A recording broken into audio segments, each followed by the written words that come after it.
Wrestling, another podcast about it.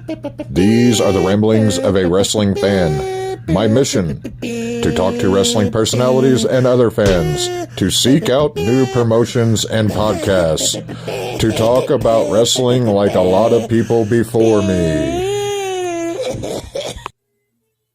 And we are going. All right. And today I am with Tim Wood, one of my cohorts, co-hosts, partners in crime on the Other Alliance Guys podcast. Thank you very much for joining me today, Tim. And how are you doing? You know, I'm doing all right, man. It's been a long day, but I'm glad to be here with you. This should be fun. Yeah. Oh, I hope so. I try. I think I'm entertaining, you know. Like I said, I love the one with J. Cal that you did. And I was just saying to you before we started there, but, you know, his story in China, I never heard that anywhere else before. So it's interesting stuff. Yeah. You know. Very cool. So, like I said, I don't want to keep you long, but I got a couple questions to ask you, and we'll jump right into that. So, you had mentioned that wrestling wasn't really a thing in your house. So, how did you come about becoming such a diehard fan? I mean, you don't have toys or replicas. Those are, you could take it and hand it to the promoter and they wouldn't know the difference. Right. So how did you get there? So we did have wrestling in my house Sunday evenings. We were like Toronto. So that's a WWF town growing up. Like 1982, Maple Leaf Gardens jumps from the NWA. Frank Tunney, you know, splits off and joins Vince, and suddenly we get WWF. And I was a Hulk Hogan kid, man. I love that guy.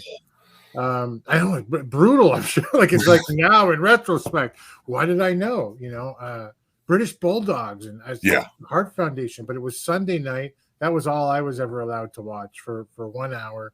Every one of us kids got their own show for 1 hour on Sunday. So that was mine. And my dad would sit there going, it's fake. It's brutal. Look at this. It's terrible. Right.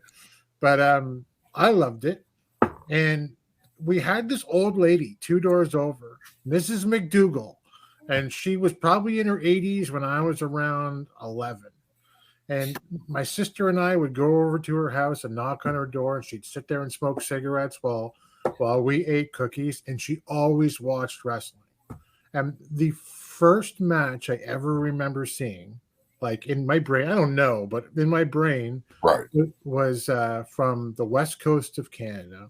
It was called Al Tomko's All-Star Wrestling. And it was Abdullah the Butcher versus Bruiser Brody. And like, I remember standing in her living room and turning around at what she was watching, and, you know, Bruiser's coming off the ropes and Abby stabs him with a fork, right? And the blood comes down, and this was 70s TV, and I was just, I don't know what this says about me, but I was hooked. Yeah. But we had WWF, and I loved the WWF guys until I was about 13 when a really good friend of mine, still a really good friend of mine, we play fantasy football together. His name's Jeff. He said, like, I don't know what you're watching. You got to watch the NWA, and handed me a tape. And he had one of those giant satellite dishes, and his parents had in their house. And I was at Jeff's house all the time. You know, I was buying the Apter mags. It was Ric Flair. It was Tully Blanchard. Arn Anderson, #1 for me, baby. I was a Horseman fan. I love the Road Warriors. I love the Midnight Express. And I started just really digging all that stuff. And I guess, like some of us, you know, after high school, I just kind of, I don't know, chicks came around, you know, and there was other stuff to do. And I just kind of got away from it.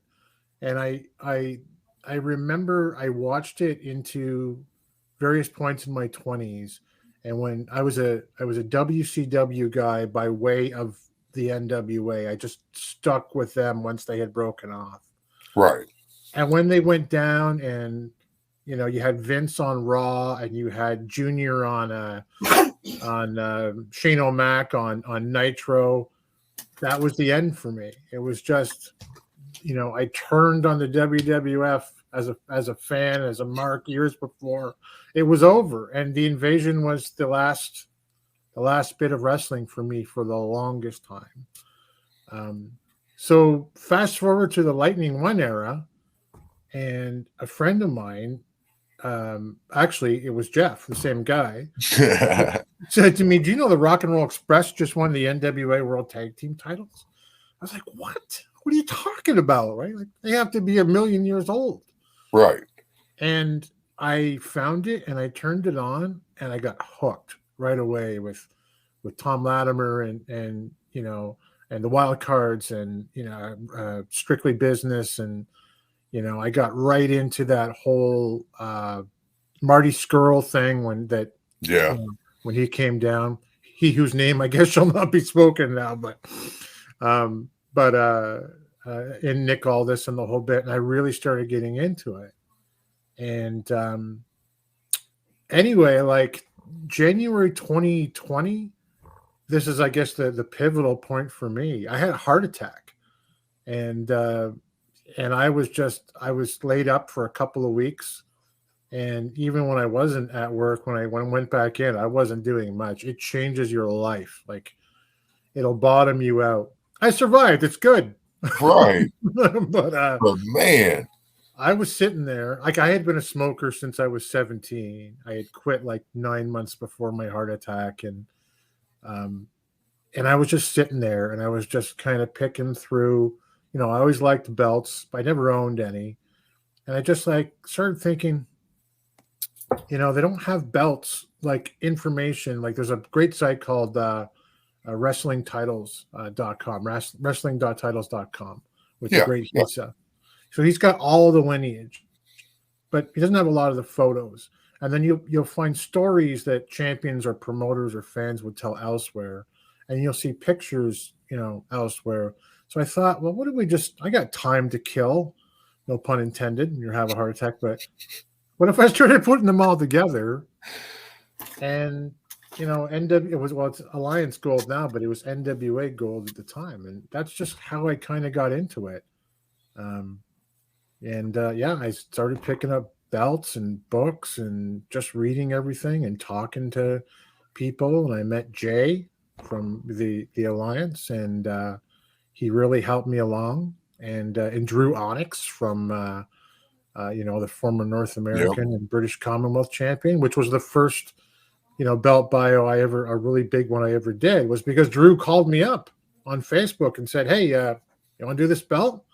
So those two guys were there, and I don't know, it just got out of control after that, and I love it. Yeah.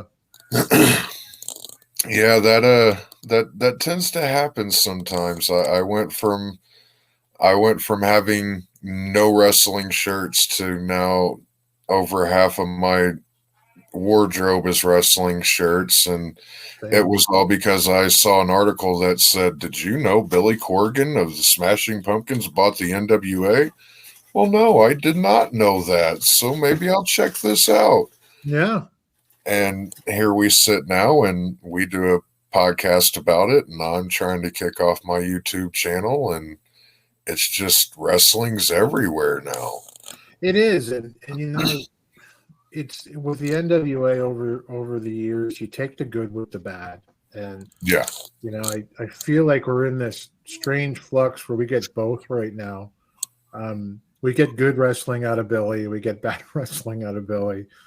But you know what is more fun for me is just like you and me and Scooby doing the podcast every week is like probably the best part of the NWA for me. Like for the last, how many shows we done? Like 35 weeks right now. Like that's awesome. Yeah, man. And like just talking to Jay and talking to some of the the other guys in the Alliance and the NWA fam, it's been really cool, and hopefully we're all going to meet up at one of these events real soon and have a good time. I really dig it. Yeah. That's that's the goal. Is I want to meet everybody, and I think 75. We were talking about that. You brought it up in the Discord, I believe, and Yeah, That's I'd really love to be there for that and put faces to names and Yeah, or names to faces, one way or the other. names I to can't. faces or I however had it it goes. backwards. I'm not sure how it goes, but we knew what we were talking about. For sure. Yeah, we get about 5 or 6 months before that happens, I think. So, Yeah, yeah. yeah. So, how many belts do you have? Currently, I have four. I used to have 16. So, uh, hopefully, an interesting part of the story is that before I knew anything about belt making, and the guys who sell like real, they call them real wrestling belts, I guess. I bought bootlegs because you Yeah, could get them for a good bootleg, as it turned out, for $300 or something. And so I had like NWA everything. yeah. I had like Western States Heritage and television and national, and I mean, you name it, I had it. And then I was taking pictures of them and putting them online and trying to build my little NWA gold thing. And I don't remember exactly how it happened, but I had a discussion with Dan Van Alst, who is Belts by Dan and the guy who made the Burke in the Yeah, NWA, as well as the NWA World Tag Team titles and the national championship that they currently use. And he kind of said to me, like, "Why do you use these overseas, pieces of junk?" And I'm like, "What do you mean?" So he was very polite and very helpful for me, and I asked some like a lot of questions, not only of him but other people, and I found like that the real belt makers in primarily the United States um, were really getting hurt by overseas belt makers. The yeah, guys you could buy like even like $150 if you want like a just a cheap one to put on your wall, you know. Um, and I kind of got to this weird crossroads where it's like, how am I going to do this like pictures of belts and legacy of belts and all of this stuff and have belts featured that really hurt, the guys who are making them. And like that's a Fandue on the end there. And even Fandue for Big Gold is arguably a bootleg. Um, okay, this is from Pakistan. I keep it because I can't afford a real one. It's my last bootleg, and um, Drew Onyx, right? So I'm yeah, a Drew guy. Um, so I started giving them away to friends, and then like as we sort of started building stuff online as giveaway gifts, and it started obviously that kind of thing really gets your fan base up pretty quickly. yeah. Um, and I gave away the last like bootleg, the 10 pounds of gold. I gave it away just well, actually it just shipped out today from work, Awesome. even though he won it a couple months ago. But yeah, uh, I mean, I don't know. Like I did buy one real belt, and I just like I don't have a ton of money. I got four kids, man, so I'm lucky Yeah, to have any money whatsoever. But that one right there, that my 10 pounds, uh, I bought from this guy Mike in the U.S. off of Dan Van Alst's website.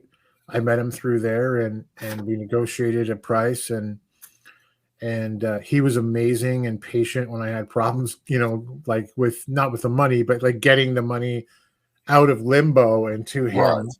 It's weird when you go from Canada to the U.S., as it turns out.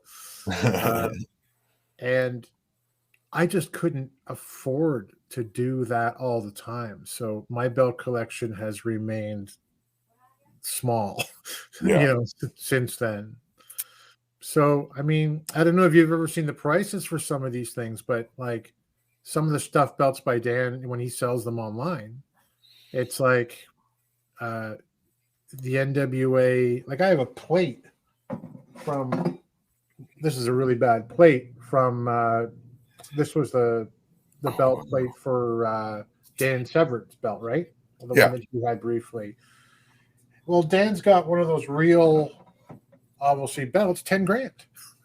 Like, they're 5 grand for like UWF belts, and I love those belts. I just, that's not going to happen for me. So here we are. It'd be nice to have 5-10 grand just laying around to toss out for. Yeah, and I shouldn't have done it. I honestly shouldn't have done it. If I didn't feel like I owed the belt maker something, I would have like 16 belts today, and they all would have cost me $300.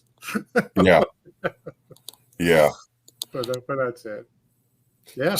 So you touched on having the heart attack and your job, and you have a unique, for me anyways, an interesting job title. I do. You run an airport and a hospital. Oh yeah. I mean, I don't tell the planes where they're going, but yeah, I work in facilities, so I'm also about to add a car battery, power for a car plant out in Windsor as well. But facilities is, keep the lights on, keep the toilets flushing, and make sure that nothing's broken around the HVAC or air conditioning. But yeah, Toronto has an island airport. It's like small. Yeah. It's less than 5 million people a year, but it's doing well. And I got that, and I got a hospital about half an hour outside of Toronto. Yeah, it's just one of those things you just fall into. I was I don't know how PG your channel is, but hopefully you'll allow me. It's just let her fly, bro. Yeah, okay. So when I was a kid, I wanted to be a cop, and then when I went to I didn't. Yeah, I scraped through high school. Yeah. Like I'm at the plate, and they're like, "I guess he's safe," And when I decided I'd go to like policing school, I found out that every cop that I could meet in my area, well, not every cop, but a lot of them were just fucking assholes. So I didn't want to be that guy, and I got stuck, and I just ended up falling with the company that I was working for as part of the policing thing into the facilities group. And I've been doing that for, I don't know, 35 years or something now. So yeah, it's not interesting. No one ever goes, you know what? I'd love to run HVAC at an airport when they're a kid. That's my day job. So what's the there has to be a crazy story though that's happened, right? To get that job? No, just at the job. Like, have you had like a unit blow up or anything like that? I'll tell you the funniest story. I had a client who said to me, "You are contractually obligated to mow that lawn." And the lawn he was talking about was full of rocks. I had grass growing up. It's Campbell's Soup in Toronto. And I said, it's obviously impossible to mow that lawn. And he said, you got to figure it out. And for like every month that goes by, you're going to be paying me in penalties. It's just how our business works. You got to pay your client for not getting it done. So I thought about it for a while, and I went out and found a goat herder. And I brought him onto the site, and he let the goats rip for about 2 days. And I went back to the client and said, "Hey, man, I'm done." He laughed pretty hard. But yeah, we've had chillers blow up and boilers blow up, and you're knee deep in water. There's 14,000 volts of electricity, and someone has to press the stop button on the other side of the room. It's like you're throwing stuff at it, trying to hit that. Wow. No one's getting in there. Yeah, it's crazy. It has its bizarre stories for sure. Interesting. And then lastly, the Other Alliance Guys podcast. Yeah.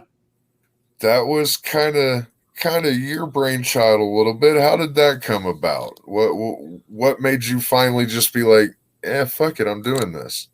Jay would invite me on to the show, originally just to kind of talk about belts, and we just got along so well. I'd fill in when DK was away, or Jaden wasn't showing up, or Kevin Frazier wasn't there, and they'd let me sit in, and I loved it. I loved it so much that I'd get like quietly sad if I wasn't going to be a guest the one particular week or another, right? So I said to Jay, I go, what do you think about, I don't want to create my own YouTube platform. That's not my bag. I'm trying to do something else. Would you let me, do another show if I found a couple of guys and we had different content? And he said 100%, like he always does, right? He's Yeah. Mr. Positive Attitude. And Right. thank goodness for it. So yeah, like I just from the discords and talking, I'm like, well, what about Scooby? And what about Jeremy? And he was like, yeah, these guys are awesome, and put us all together, and you guys said yes, and we figured it out pretty early, right? So yeah, I still get excited for it every week. Like maybe I don't have enough things going on in my life, but I really dig it. Like it is my favorite. Yeah. Same. Yeah. I sit there and I cram like it's a test to the last minute, and I've worked my work schedule around it so that way I'm off. I know I'm off for it every week. I am a very like enclosed person, and this is totally outside of my bubble, and I love it. Me too. I do not have an extroverted bone in my body. No. It's only comfortable, like even like you and me just doing this wouldn't have been, like 6 months ago for me. It's only comfortable because we've done it so many times before. Right. But like even now, we'll hit that music, and like that Scooby's countdown will become the one that he made will be coming in. I'll be honest, man, my heart's like, okay. Yep. Let's do this. Let's do it. Yep. I love it, man. I love sitting down with you guys every week and shooting the shit and talking about something that we love and hate, and love to hate and hate to love. Yeah. In some instances, but at the end of the day, it is a product that we believe in. Right. And we want to see continue on. I want my granddaughter to be watching this whenever she's in her teens and 20s. I truly want Billy's however many freaking years long plan he's got. I want that to work out. I really do. And unlike, and I don't even want to point the finger. I don't even want to say like some, but while we're not completely, oh my God, everything was just so wonderful and Gags the Gimp is great, because it's not. Right. And yeah, I do round it off a lot for me. I agree. We don't, but I do, even when we do, I round it off more than I actually feel. Because I don't want the guy behind Gags to think, I don't know if he's listening or not, but like I like that guy as a talent. Just hate that guy's gimmick. Yeah. Right? And even when I don't think a tag team's all that great, it's important that you realize that like where they are in the whole wrestling world and how they're trying to get better, and nobody's out here sucking because they don't care, right? Right. So yeah, and I think it's honestly, it's a good thing that we temper ourselves that way, because negativity can be so prevalent around wrestling on the internet. Yeah. And I agree. Well, like we're never gonna like not tell you like it is. We don't need to be brutally honest when we're just being honest, right? Right. I could be brutally honest and we wouldn't last a week on YouTube because they'd cut us if I was just brutally honest about things, I mean, hey, we got the dumpster fire gift. What else do we need? Exactly. But Tim, I want to thank you very much for sitting down and taking a moment out of your time for me today to speak with me. It has been a pleasure, sir. And where can the people find you at on the socials? I am at the Alliance Gold everywhere: Twitter, Instagram, Facebook, and I am at the alliancegold.com. Website is slowly being updated with more belt bios. We got giveaways coming away. We got merch coming. Nice. Merch, eh? Look at that. I'll have to get me one of those. I'll send you one of these, buddy. It's on its way. Give me your address. I appreciate you bringing me on, Jeremy. Thanks a lot. I appreciate you for taking time to sit down with me today, Tim. Thank you, sir. All right. Thank you.